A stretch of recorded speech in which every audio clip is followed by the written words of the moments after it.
Alhamdulillahirabbil alamin, Masya Allah. Bersyukur, bersyukur dan bersyukur. Itu aja yang bisa kita panjatkan kepada Allah saat ini, karena dari bermiliar-miliar orang yang ada di muka bumi ini, yang jam segini mungkin sudah kebanyakan tidur di rumahnya, tapi Allah pilih kita semua bersama-sama nih di satu tempat yang indah, yang nikmat, yang betul-betul suasananya itu suasana yang syahdu gitu, digabungkan oleh Allah dengan hati yang penuh keimanan. Ini yang paling penting, karena banyak orang di luar sana yang malam-malam ini mungkin lagi mikir mau party di mana, lagi mau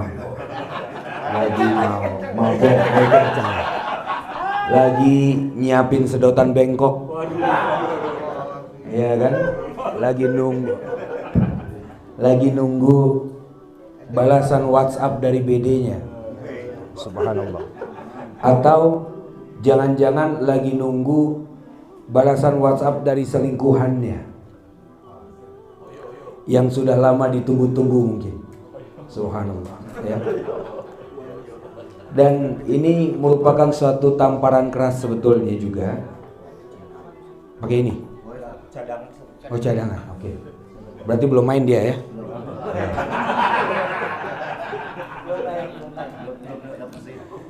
Dan tentunya kami yang ada di depan ini semua sebetulnya iri sama teman-teman yang ada di bawah sebagai mustami', sebagai orang yang mendengarkan kita-kita. Jangan-jangan teman-teman lebih jauh dicintai Allah daripada kami yang ada di depan ini. Wah, lo ngaminin lo. Kurang ajar banget. Ya, wah, parah. Apa kayak gitu kan? Gue basa-basi nih. Basa-basi sebetulnya. Iya. Hah? Oh iya, anak hijrah, betul. Ini yang bikin gue males semua malam anak hijrah model begini. Kadang-kadang kurang ajarnya keluar gitu.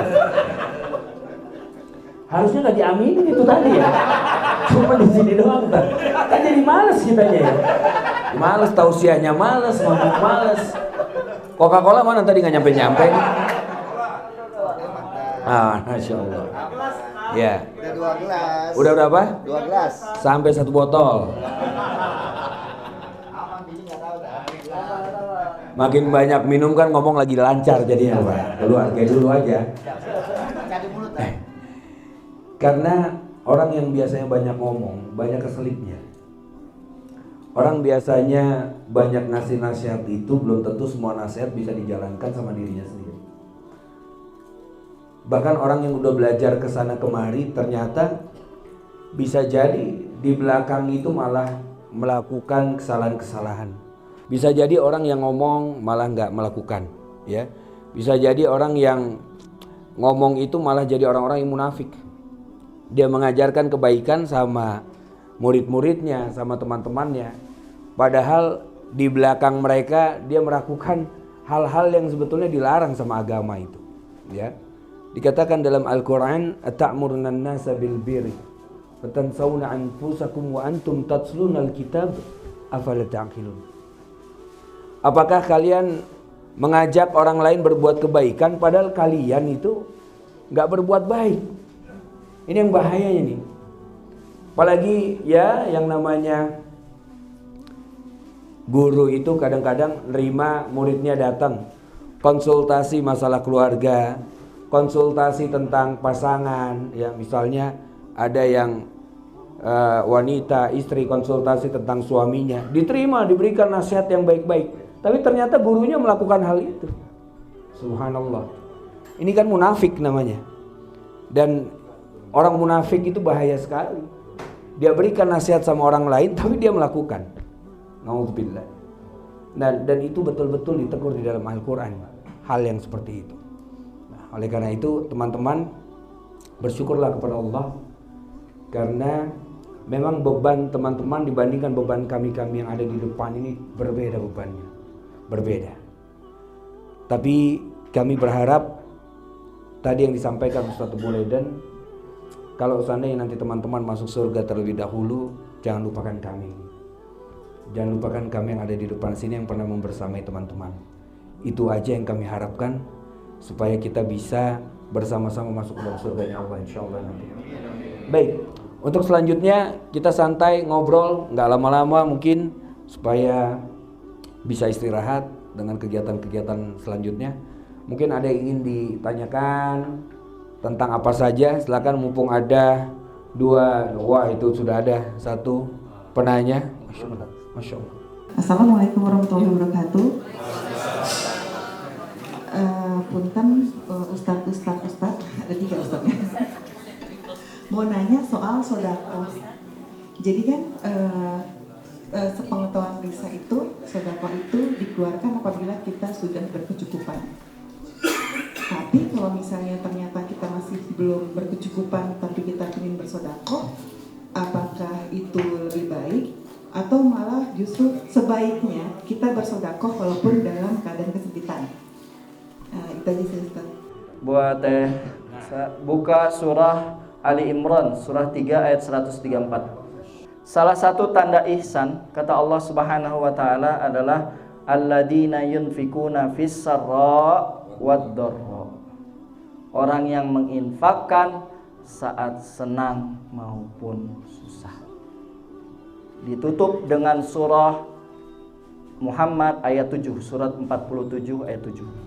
Ya ayyuhalladzina amanu in tansurullah yansurkum wa yutsabbit aqdamakum. Kalau kita nolong orang lain, Allah akan tolong kita. Sesuai dengan hadis Nabi, wallahu fi aunil abdi madamal abdu fi auni akhi. Kalau kita berikan satu, Allah juga akan berikan lebih dari satu. Kalau kita menolong orang lain, insya Allah kita akan ditolong. Maka saran saya kepada teman-teman semua adalah tentukan titik cukup. Apa? Ikutin. Tentukan titik cukup. TTC. Tentukan titik cukup. Maka kalau kita sudah bisa menentukan titik cukup, insya Allah kita akan mudah berbagi. Ustadz, gimana caranya infak yang terbaik? Allah Subhanahu wa taala udah kasih pedoman. Surah 2 ayat 215. Paling bawah. Surah 2 215. Tadi ya, surah 3 134 bahwa infak itu saat senang maupun sempit. Justru saat sempitlah terbaik waktu kita infak. Apa? Allah bilang surah 2 ayat 215, infak terbaik kita adalah untuk orang tua.